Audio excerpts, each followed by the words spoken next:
Jaya Radha Madhava Punya Vihari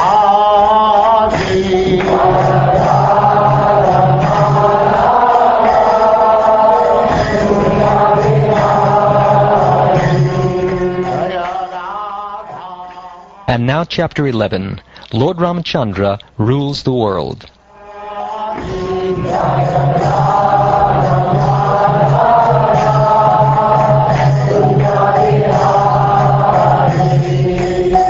Gopi Jana Vallabha Giribara.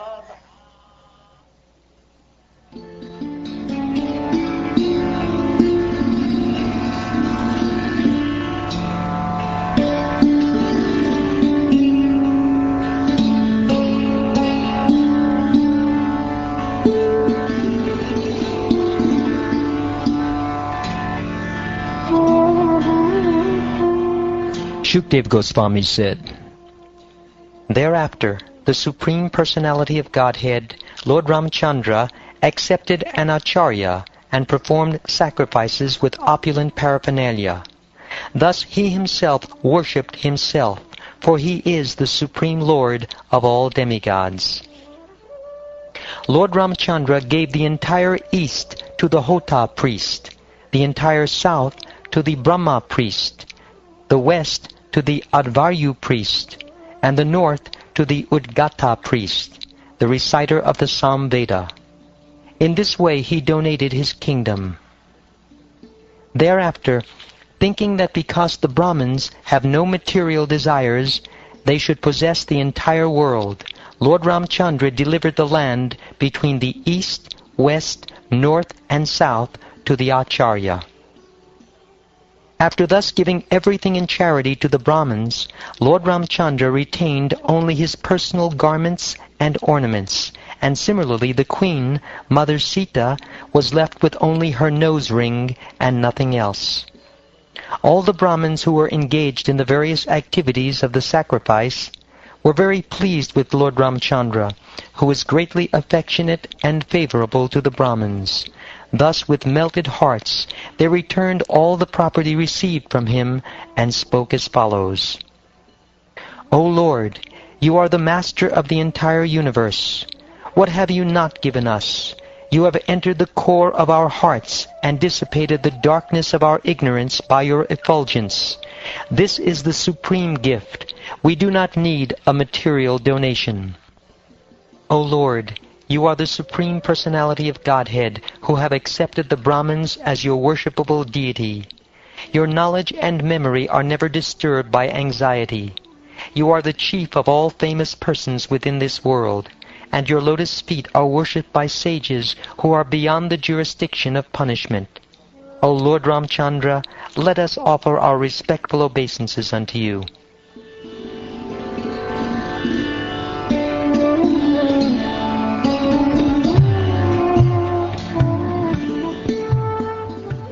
Once while Lord Ramachandra was walking at night incognito, hiding himself by a disguise to find out the people's opinion of himself, he heard a man speaking unfavorably about his wife, Sita Devi.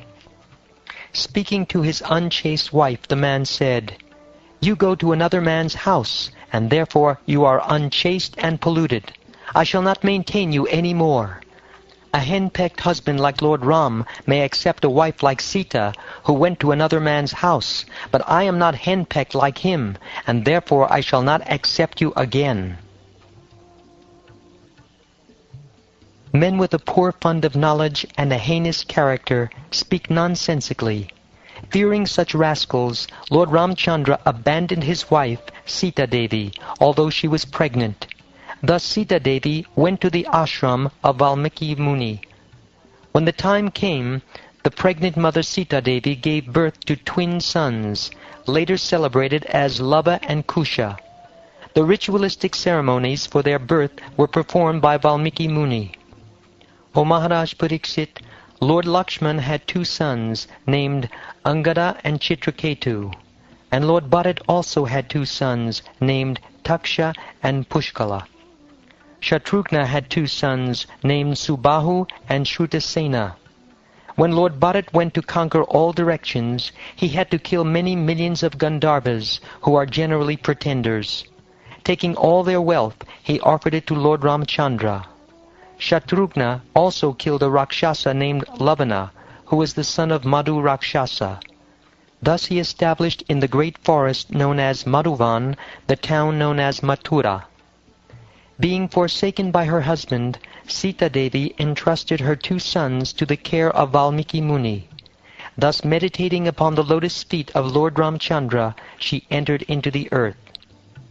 After hearing the news of Mother Sita's entering the earth, the Supreme Personality of Godhead was certainly aggrieved.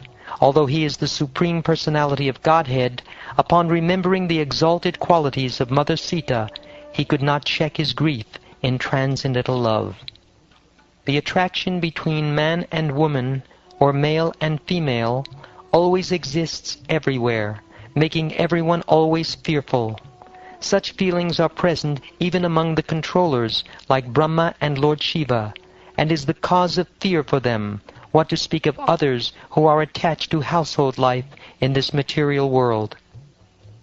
After Mother Sita entered the earth, Lord Ramachandra observed complete celibacy and performed an uninterrupted Agnihotra Yajna for 13,000 years.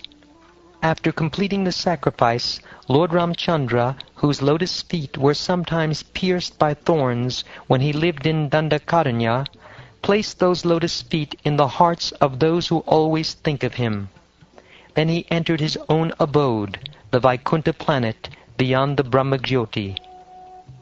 Lord Ramachandra's reputation for having killed Ravan with showers of arrows at the request of the demigods, and for having built a bridge over the ocean, does not constitute the factual glory of the Supreme Personality of Godhead, Lord Ramachandra, whose spiritual body is always engaged in various pastimes.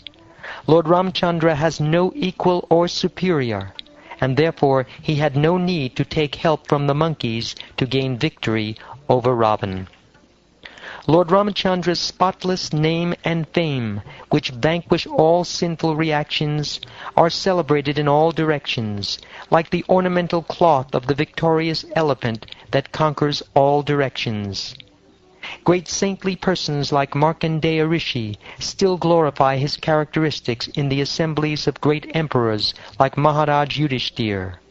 Similarly, all the saintly kings and all the demigods, including Lord Shiva and Lord Brahma, worship the Lord by bowing down with their helmets. Let me offer my obeisances unto his lotus feet. Lord Ramachandra returned to his abode, to which bhakti yogis are promoted.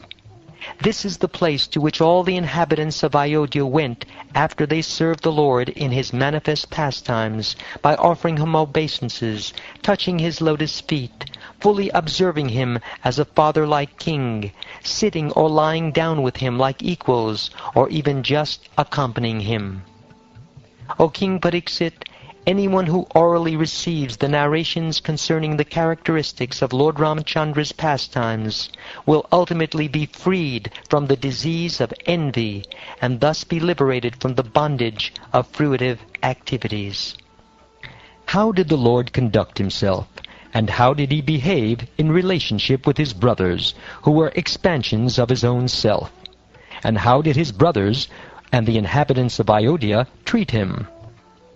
After accepting the throne of the government by the fervent request of his younger brother Bharat, Lord Ramachandra ordered his younger brothers to go out and conquer the entire world, while he personally remained in the capital to give audience to all the citizens and residents of the palace, and supervise the governmental affairs with his other assistants. During the reign of Lord Ramachandra, the streets of the capital, Ayodhya, were sprinkled with perfumed water and drops of perfumed liquor, thrown about by elephants from their trunks. When the citizens saw the Lord personally supervising the affairs of the city in such opulence, they appreciated this opulence very much. The palaces, the palace gates, the assembly houses, the platforms for meeting places, the temples and all such places were decorated with golden water pots and bedecked with various types of flags. Wherever Lord Ramachandra visited, auspicious welcome gates were constructed with banana trees and betel nut trees, full of flowers and fruits. The gates were decorated with various flags made of colorful cloth, and with tapestries, mirrors, and garlands. Wherever Lord Ramachandra visited, the people approached him with paraphernalia of worship, and begged the Lord's blessings. "O Lord," they said, "as you rescued the earth from the bottom of the sea in your incarnation as a boar, may you now maintain it. Thus we beg your blessings." Thereafter, not having seen the Lord for a long time, the citizens, both men and women, being very eager to see him, left their homes and got up on the roofs of the palaces. Being incompletely satiated with seeing the face of the lotus-eyed Lord Ramachandra, they showered flowers upon him. Thereafter Lord Ramachandra entered the palace of his forefathers. Within the palace were various treasures and valuable wardrobes. The sitting places on the two sides of the entrance door were made of coral. The yards were surrounded by pillars of Vaidurya mani. The floor was made of highly polished Marakata mani, and the foundation was made of marble. The entire palace was decorated with flags and garlands, and bedecked with valuable stones, shining with a celestial effulgence. The palace was fully decorated with pearls, and surrounded by lamps and incense. The men and women within the palace all resembled demigods, and were decorated with various ornaments, which seemed beautiful because of being placed on their bodies. Lord Ramachandra, the Supreme Personality of Godhead, chief of the best learned scholars, resided in that place with his pleasure potency, Mother Sita, and enjoyed complete peace. Without transgressing the religious principles, Lord Ramachandra, whose lotus feet are worshipped by devotees in meditation, enjoyed with all the paraphernalia of transcendental pleasure for as long as needed.